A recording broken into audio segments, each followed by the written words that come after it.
الحمد لله الذي هدانا لهذا وما كنا لنهتدي لولا أن هدانا الله. أما بعد فأعوذ بالله من الشيطان الرجيم. بسم الله الرحمن الرحيم. ولكل أمة جعلنا منسكا. صدق الله العظيم. وقال النبي صلى الله عليه وسلم: من وجد سعة فلم يضحي فلا يقربن مصلانا، أو كما قال عليه الصلاة والسلام.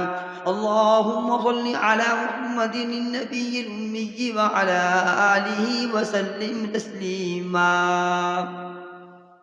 انتہائی قابل احترام سامعین و ناظرین، قربانی جو حضرت آدم علیہ السلام سے اس کا عبادت ہونا اور یہ مشروع ہوئی، اللہ پاک کا فرمان عالی کہ ہر امت میں قربانی رائج رہی، اور سورۃ الکوثر میں بھی اللہ رب العالمین نے نبی پاک علیہ السلام سے فرمایا: فَصَلِّ لِرَبِّكَ وَانْحَرْ، کہ آپ اپنے رب کی رضا کے لیے نماز پڑھیے اور قربانی دیجیے۔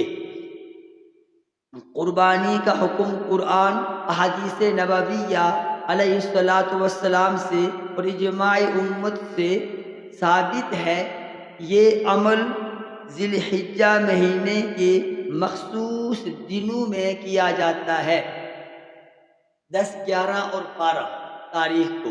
یہ عمل اگر کوئی اس سے پہلے کرنا چاہے یا بعد میں تو نہیں کر سکتا، اور ان 3 دنوں میں خون بہانا اللہ کی رضا کے لیے جانور، حلال جانور کا جو مخصوص جانور ہیں، من الابل اثنین، اللہ پاک فرماتے ہیں کہ اونٹ، اونٹنی، ومن البقر اثنین، گائے، بیل، بھینس اور بیسا ان کے ضمن میں آتے ہیں، ان کا جوڑا، اور تیسرا ومن الضأن اثنین، دمبا، یہ بھیڑ ہمارے ہاں جو موجود ہیں ان کی قربانی، اور ومن المعز اثنین، بکرا اور بکری، یہ جو نر اور مادہ یہ جانور ہیں جن کی قربانی دی جا سکتی ہے۔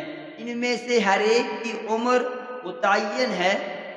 اونٹ، اونٹنی 5 سال سے کم نہ ہو، گائے، بیل، بھینس، بھینسا ان کی عمر چاند کے حساب سے 2 سال سے 1 دن بھی کم نہ ہو، اور بکری اور بکرا ان کی عمر 1 سال سے 1 دن بھی کم نہ ہو، اور بھیڑ، دمبا اگر یہ 6 ماہ سے زیادہ کے ہوں اور ان کو سال والوں کے درمیان چھوڑ دیا جائے تو سال والے اور 7 ماہ والے کے درمیان فرق محسوس نہ ہو، اگر ایسے دمبے اور بھیڑ کی قربانی بھی جائز ہے۔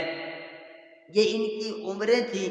باقی اگلی کسی نشست میں ان جانوروں میں اگر کوئی بڑا عیب ہو تو اس کی قربانی جائز نہیں، اور چھوٹی موٹی کمزوری ہو اس کی گنجائش ہے۔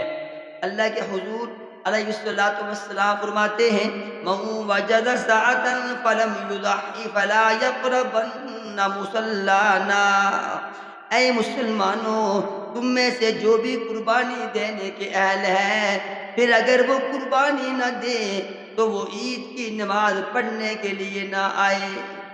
اب قربانی کس پر واجب ہے؟ جس کے پاس اگر 7.5 تولے سونا ہے، ویٹ وزن کی بات کر رہا ہوں، یا 52 تولے چاندی ہے، 7.5 تولے سونے کے مالک پر قربانی واجب ہے، 52 تولے چاندی کے ویٹ کا جو مالک ہے اس پر قربانی واجب ہے۔ نمبر 3، وہ مسلمان جس کے پاس بزنس کے لیے، تجارت کے لیے، بیچنے کے لیے اگر ایسی چیز، پلاٹ، گاڑی، خرد و نوش کا سامان موجود ہے جس کی مالیت 52 تولے چاندی کی قیمت کے برابر ہے، اس پر قربانی واجب ہے۔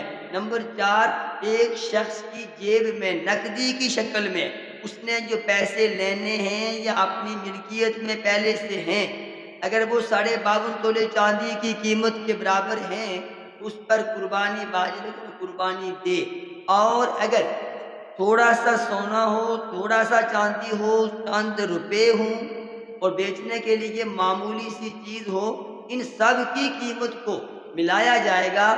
اگر 52 تولے چاندی کی قیمت کے برابر یہ پیسے بنتے ہیں، اس پر قربانی واجب ہے۔ اور نمبر 5، وہ مسلمان جس کے پاس بنیادی ضرورتوں سے زائد چیزیں ہیں، ان کو شمار کر کے اگر ان کی مالیت 52 تولے چاندی کی قیمت کے برابر ہے، اس پر قربانی واجب ہے۔